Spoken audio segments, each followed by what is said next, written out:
नमस्ते, यहाँहरु सबैजनालाई स्वागत छ नेपाल अनलाइन स्कुलको युट्युब च्यानलमा। र हामी चाहिँ नेपाल राष्ट्र बैंक सहायक द्वितीयको प्री टेस्ट एक्जाममा बैंकिङ टपिकबाट सोध्न सकिने विभिन्न नमुना वस्तुगत प्रश्नोत्तरलाई हेरिरहेका छौं। यसै क्रममा आजको यो भिडियो रहेको छ एमसीक्यू पार्ट 3 र यो पार्ट 3 मा चाहिँ हामी बैंकिङ एन्ड फाइनान्शियल इन्स्टिट्युसनको हिस्टोरी एन्ड फंक्सनसँग रिलेटेड एमसीक्यूहरुलाई हेर्नेछौं आजको यो भिडियोमा। सो आउनुहोस् ढिला नगरी आजको वस्तुगत प्रश्नोत्तरतर्फ लागौं। र हामी यो भिडियोमा चाहिँ जम्मा 25 वटा प्रश्नहरुलाई हेर्नेछौं अप्सन सहित है त। अब सुरु गरौँ नम्बर 1 बाट। पहिलो प्रश्न रहेको छ विश्वमा आधुनिक बैंकिङ प्रणालीको विकास कुन मुलुकबाट कहिले भएको हो। यहाँ कुन मुलुक पनि सोधिएको छ र कहिलेबाट भएको भनेर डेट पनि सोधिएको छ।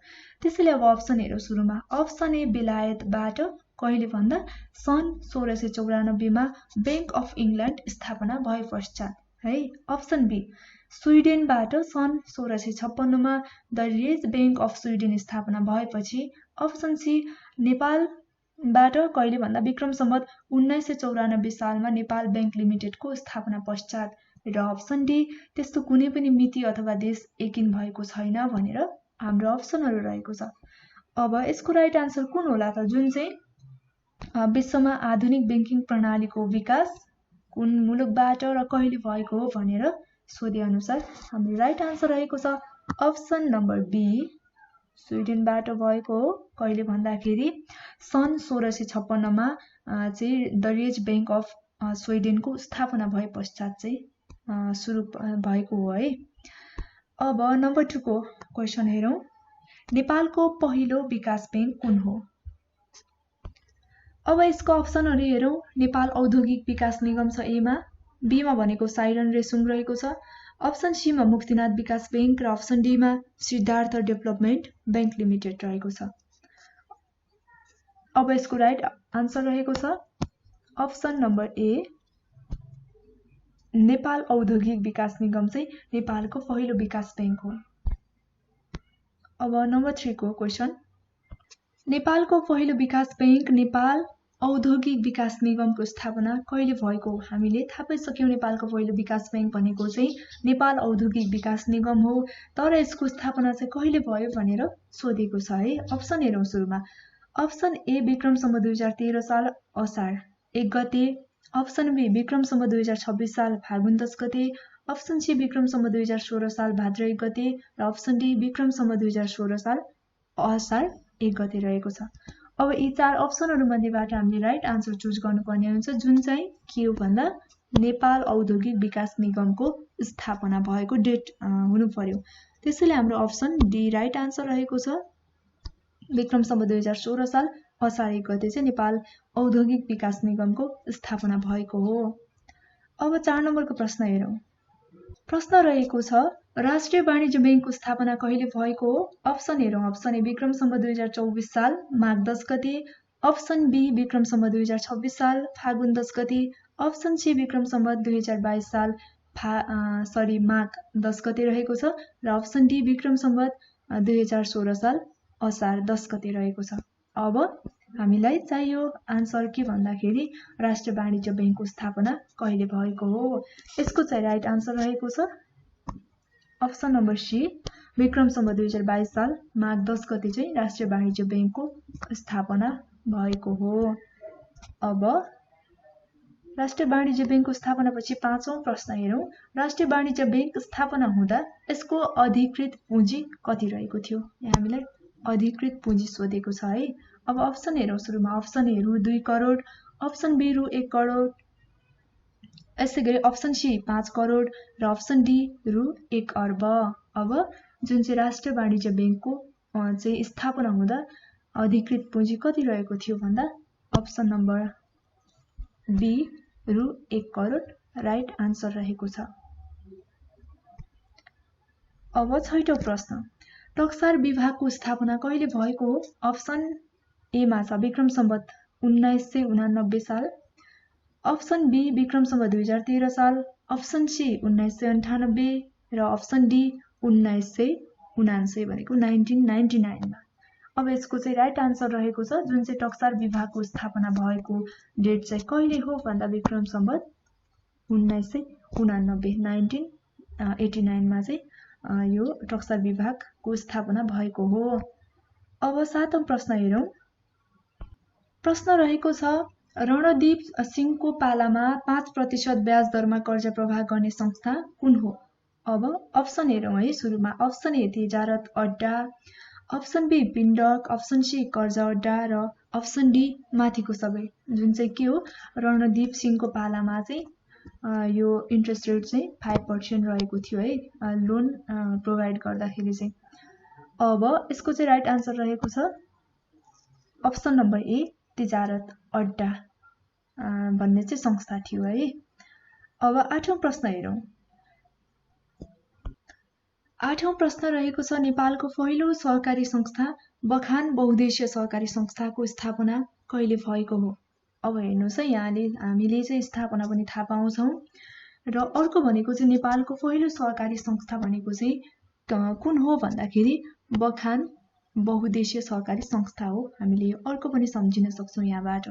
अब यो संस्थाको स्थापना चाहिँ कहिले भयो भनेर सोधिएको छ। हेरौं अप्सन नम्बर ए विक्रम सम्वत 2013 साल चैत्र 20 गते, अप्सन बी विक्रम सम्वत 2013 साल चैत्र 10 गते, अप्सन सी विक्रम सम्वत 2014 साल चैत्र 20 गते र अप्सन डी विक्रम सम्वत 2014 साल चैत्र 25 गते। यसको राइट आन्सर रहेको छ अप्सन नम्बर ए। अब 9 नम्बरको प्रश्न हेरौं। नेपालको पहिलो वित्त कम्पनी जुन चाहिँ सी क्लासको हो है कुन हो भनेर सोधिएको छ। अप्सन हेरौं। Option A Nepal finance limited, option B Nepal share markets and finance limited, option D progressive finance limited र अप्सन डी नेपाल आवाज विकास वित्त कम्पनी जुन चाहिँ नेपालको पहिलो वित्त कम्पनी भनेर सोधेको छ। यसको चाहिँ राइट आन्सर रहेको छ option number D Nepal Awaz Bikas वित्त कम्पनी हो। अब 10 नम्बरको प्रश्न हेरौं। नेपालको पहिलो ग्रामीण विकास बैंक कुन हो? अब अप्सन रहेको छ अप्सन ए मा मध्यमाञ्चल ग्रामीण विकास बैंक, अप्सन बी पूर्वाञ्चल ग्रामीण विकास बैंक, अप्सन सी पश्चिमाञ्चल ग्रामीण विकास बैंक र अप्सन डी सुदूरपश्चिमाञ्चल ग्रामीण विकास बैंक। यसको चाहिँ राइट आन्सर रहेको छ अप्सन नम्बर बी पूर्वाञ्चल ग्रामीण विकास बैंक हो, जुन चाहिँ नेपालको पहिलो ग्रामीण विकास बैंक हो है। अब 11 नम्बरको प्रश्न हेरौं। कृषि विकास बैंकको स्थापना कहिले भएको हो? अब यसको अप्सन हेरौं। अप्सन ए मा विक्रम सम्वत 2049 माघ 10 गते, अप्सन बी विक्रम सम्वत 2024 साल माघ 7 गते, अप्सन सी विक्रम सम्वत 2022 साल माघ 10 गते र अप्सन डी विक्रम सम्वत 2016 साल असार 10 गते। अब यसको राइट आन्सर चाहिँ कुन हो त जुन चाहिँ कृषि विकास बैंकको स्थापना। अब यसको चाहिँ राइट आन्सर रहेको छ option number B Vikram Samvat 2024 साल माघ 7 गते स्थापना भएको हो कृषि विकास बैंक। अब 12 नम्बरको प्रश्न। विश्व बैंकको प्रधान कार्यालय कहाँ रहेको छ? यो वर्ल्ड बैंकको हेडक्वार्टर हो। कहाँ रहेको छ हेरौं। अप्सन ए मा Washington DC, option B London, option C Jakarta र अप्सन डी जेनेभा। अब यसको चाहिँ राइट आन्सर रहेको छ option number A Washington DC मा चाहिँ हेडक्वार्टर रहेको छ यो वर्ल्ड बैंकको। अब अर्को 13 नम्बरको प्रश्न है। नेपालको यो विश्व बैंकको सदस्यता चाहिँ कहिले प्राप्त गर्यो नेपालले है? अब हामीलाई यहाँ 4 वटा डेटहरु दिएको छ हेरौं। अप्सन ए मा छ 16 सेप्टेम्बर 1961, अप्सन बी मा चाहिँ 6 डिसेम्बर 1961 छ, अर्को अप्सन सी मा भनेको 6 सेप्टेम्बर 1962 र अप्सन डी मा चाहिँ 6 सेप्टेम्बर 1961 यानी कि 1961 रहेको छ, जुन चाहिँ नेपालले वर्ल्ड बैंकको सदस्यता चाहिँ कहिले प्राप्त गर्यो भन्दा यसको राइट आन्सर रहेको छ अप्सन नम्बर डी 6 सेप्टेम्बर 1961 मा चाहिँ सदस्यता प्राप्त गरेको हो। अब 14 नम्बरको प्रश्न हेरौं। एसियाली विकास बैंक एडीबी को प्रधान कार्यालय चाहिँ कहाँ रहेको छ? एसियन डेभलपमेन्ट बैंकको हेडक्वार्टर कहाँ रहेको छ है? हेरौं अप्सनहरु। अप्सन ए मा छ वाशिंगटन डीसी, अप्सन बी मा छ Manila Philippines, option C Jakarta र अप्सन डी जेनेभा। यसको चाहिँ राइट आन्सर रहेको छ अप्सन नम्बर बी मनिला फिलिपिन्समा रहेको छ एसियाली विकास बैंकको चाहिँ प्रधान कार्यालय है। अब 15 नम्बरको प्रश्न हेरौँ। नेपालको प्रथम बैंक कुन हो? Option A Nepal Rastra bank, option B Nepal Arab bank limited, option C Nepal bank limited र option D Rastriya Banijya bank limited. अब यसको चाहिँ राइट आन्सर रहेको छ जुन नेपालको पहिलो बैंक कुन हो भनेर सोधेको हुनाले नेपालको पहिलो बैंक चाहिँ नेपाल बैंक लिमिटेड हो। Option C right answer. 16 नम्बरको प्रश्न हेरौँ। नेपाल राष्ट्र बैंकको स्थापना कुन प्रधानमन्त्रीको पालामा भएको हो अथवा नेपाल राष्ट्र बैंकको स्थापना हुँदा चाहिँ को प्रधानमन्त्री थिए है? Option A Tanka Prasad Acharya, option B doctor K I. Singh, option C Subarna Shamsher र अप्सन डी मातृका प्रसाद कोइराला। यसको राइट आन्सर रहेको छ अप्सन नम्बर ए टंक प्रसाद आचार्य, जो चाहिँ नेपाल राष्ट्र बैंकको स्थापना हुँदाखेरि प्रधानमन्त्री रहेको थियो। अब 17 नम्बरको प्रश्न हेरौँ। अन्तर्राष्ट्रिय मुद्रा कोषको स्थापना कहिले भयो? अब 4 अप्सनहरू हेरौँ सुरुमा। अप्सन ए सन् 1947 डिसेम्बर 7, अप्सन बी सन् 1947 अक्टोबर 7, अप्सन सी सन् 1947 डिसेम्बर 27 र अप्सन डी सन् 1948 डिसेम्बर 27। अब यसको चाहिँ राइट आन्सर रहेको छ अप्सन नम्बर सी सन् 1947 डिसेम्बर 27 रहेको छ। 1947 डिसेम्बर 27 मा चाहिँ अन्तर्राष्ट्रिय मुद्रा कोषको स्थापना भएको हो। अब 18 नम्बरको प्रश्न। नेपाल राष्ट्र बैंकले ग्राहक पहिचान सम्बन्धी व्यवस्था भनेको चाहिँ केवाईसी हैन, केवाईसी को फुल फर्म चाहिँ नो योर कस्टमर हो, कहिलेदेखि लागू गरेको हो नेपाल राष्ट्र बैंकले? अब हेरौँ अप्सनहरू।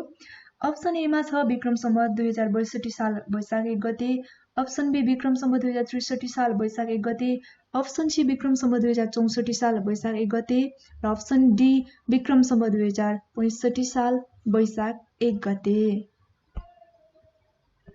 अब यसको राइट आन्सर रहेको छ option number B Vikram Samvat 2063 साल वैशाख 1 गतेबाट चाहिँ लागू गरेको हो नेपाल राष्ट्र बैंकले केवाईसी।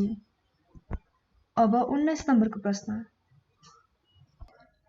अब 19 नम्बरको प्रश्न छ नेपालमा सर्वप्रथम क्रेडिट कार्ड प्रयोगमा ल्याउने बैंक कुन हो? क्रेडिट कार्डको कुरा आएको छ। Option A Everest bank limited, option B Kumari bank, option C SBI bank र option D Himalayan bank limited. यसको चाहिँ राइट आन्सर रहेको छ option D Himalayan bank limited रहेको छ, जुन चाहिँ क्रेडिट कार्ड सबैभन्दा पहिले नेपालमा प्रयोगमा ल्याउने बैंक रहेको छ है त। अब यसपछि चाहिँ हामी एटीएम कार्ड सबैभन्दा पहिले प्रयोगमा ल्याउने बैंक कुन हो भनेर 20 नम्बरको प्रश्नमा हेर्छौं र आन्सर पनि पत्ता लगाउँछौं है। अब यसको अप्सनहरू रहेको छ option A Kumari bank, option B Everest bank, option C Standard charter bank र अप्सन डी हिमालयन बैंक रहेको छ। हामीले थाहा पाइसक्यौं क्रेडिट कार्ड प्रयोगमा ल्याउने भनेको हिमालयन बैंक हो भनेर। अब एटीएम कार्ड प्रयोगमा ल्याउने बैंक चाहिँ कुन होला? यसको चाहिँ राइट आन्सर रहेको छ option number B Everest bank रहेको छ। एटीएम कार्ड प्रयोगमा ल्याउने पहिलो बैंक नेपालको है। अब यसपछि इन्टरनेट बैंकिङ को सर्भिस सुरु गर्ने बैंक हेरौं। 21 नम्बरको प्रश्नमा नेपालमा सर्वप्रथम इन्टरनेट बैंकिङ सर्भिसको सुरुवात गर्ने बैंक कुन हो? Option A Everest bank, option B SBI bank, option C Himalayan bank र अप्सन डी कुमारी बैंक। यसको चाहिँ राइट आन्सर रहेको छ जुन इन्टरनेट बैंकिङको सेवा सुरुवात गर्ने बैंक चाहिँ कुमारी बैंक हो। Option number D.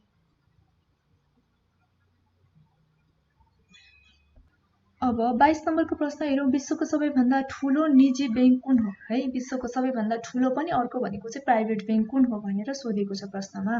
अब हाम्रो अप्सनहरू छ ए मा standard charter bank, option B bank of England, option C SBI bank र option D union bank of Switzerland रहेको छ। अब यसको चाहिँ राइट आन्सर रहेको छ जुन चाहिँ विश्वको सबैभन्दा ठूलो र निजी बैंक कुन हो भन्दा option number B bank of England रहेको छ।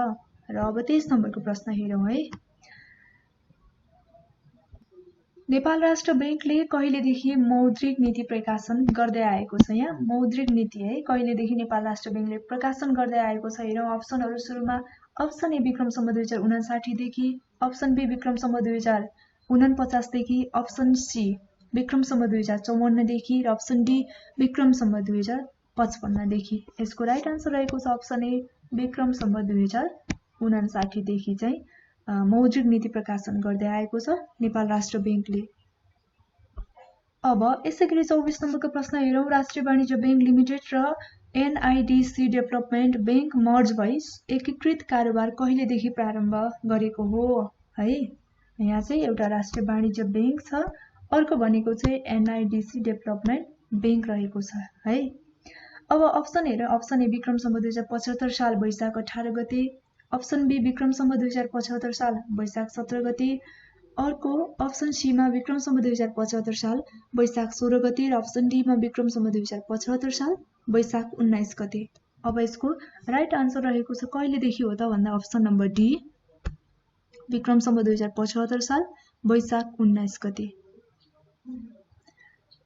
र यसैगरी 25 नम्बरको प्रश्न पनि हेरौँ। नेपालको बैंकिङ इतिहासमा निजी क्षेत्रको वाणिज्य बैंकको प्रमुख कार्यकारी अधिकृत हुने प्रथम महिला को हुन् है। यहाँ चाहिँ सीईओ भन्छौँ, प्रमुख कार्यकारी अधिकृतलाई। त्यो चाहिँ नेपालको इतिहासमै जुन यो कमर्सियल बैंकको है वाणिज्य बैंकको सीईओ हुने प्रथम महिला चाहिँ को हुन्। अब यहाँ 4वटा हामीले अप्सन दिएको छ। अप्सन एमा चाहिँ हाम्रो भवानी राणा, त्यसपछि अप्सन बी मा कामिनी राज भण्डारी, अप्सन सी मा भावना घिमिरे र अप्सन डी मा अनुपमा खुञ्चेली रहेको छ। र यसको चाहिँ राइट आन्सर रहेको छ अप्सन नम्बर डी अनुपमा खुञ्चेली रहेको छ, जुन चाहिँ कमर्सियल बैंकको फर्स्ट सीईओ लेडी है महिला हुनुहुन्छ। र जो चाहिँ मेगा बैंकको चाहिँ सीईओ हुनुहुन्छ मेगा बैंकको है। र हामीले आजको यो भिडियोमा 25वटा प्रश्नहरूलाई हेरिसकेका छौँ अप्सनहरू सहित। अर्को भिडियोमा बाँकी प्रश्नहरूलाई हेर्नेछौँ अप्सन सहित है। आजको भिडियो यति नै। तपाईँ सम्पूर्णलाई धेरै धेरै धन्यवाद। हवस् त, नमस्ते।